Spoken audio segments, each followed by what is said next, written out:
ನಮಗೆ 9 ವರ್ಷ ಆಯಿತು, ಮಗು ಆಗಿದ್ದಿಲ್ಲ. ಒಂದೇ ಹೆಣ್ಣು ಮಗು ಇತ್ತು. ಆದರೂ ನಾವು ಅಲ್ಲೇ ಇಲ್ಲೇ ತೋರಿಸಿದ್ವಿ, ಎಲ್ಲಿ ಮಕ್ಕಳಾಗಲಿಲ್ಲ.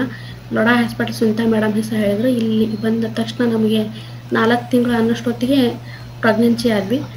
ಅದು ಸುನೀತಾ ಮೇಡಮ್ ಮಾಡಿದ್ದಕ್ಕೋಸ್ಕರ ನಮಗೆ ಮಕ್ಕಳಾದ್ವು. ಇಲ್ಲಪ್ಪ ಅಂದರೆ ನಾವು ಅಲ್ಲೇ ಇಲ್ಲೇ ಅಂತ ಆಡ್ಬೋದಿತ್ತು.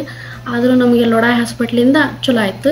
ಇನ್ನು ಮತ್ತು ಯಾರೇ ಮಕ್ಕಳಾಗಿಲ್ಲಪ್ಪ ಅವರಿಗೆಲ್ಲ ಹೇಳಿದ್ದೀವಿ, ಅಲ್ಲಿಗೆ ಹೋಗಿ ಟ್ರೀಟ್ಮೆಂಟ್ ತೊಗೊಂಡ್ರೆ ಚಲೋ, ಚೆನ್ನಾಗದಾರ, ಚೆನ್ನಾಗಿ ಟ್ರೀಟ್ಮೆಂಟ್ ಇದೆ, ಮಕ್ಕಳಾಗ್ತವೆ ಅನ್ನೋ ಚಾನ್ಸು ಐತಿ. ಅಲ್ಲಿ ನಾವು ಅಲ್ಲಿ ಇಲ್ಲಿ ಪರದಾಡಿದ್ವಿ, ಎಲ್ಲಿ ಮಕ್ಕಳಾಗ ಚಾನ್ಸ್ ಇದ್ದಿದ್ದಿಲ್ಲ. ಬೇಡ, ಹೋಗಬೇಡ್ರಿ, ತೋರಿಸ್ಬೇಡ್ರಿ ಅಂದ್ರೆ, ಆದರೂ ಹೋಗಲಿ ಇರಲಿ ಅಂತಂದು ನಾವು ಅಲ್ಲಿ ಹೋಗ್ರಿ ಅಂತ ಹೇಳಿದ್ರು. ಏನಪ್ಪ ಹೋದ್ವಿ, ನಮ್ಗೆ ಅಲ್ಲಿ ಹೋದ್ಮೇಲೆ ಚಲೋನ ಆಯಿತು. ಹೋಗಿ 4 ತಿಂಗಳಿಗೆ ನಮಗೆ ಮಗು ಆಯಿತು.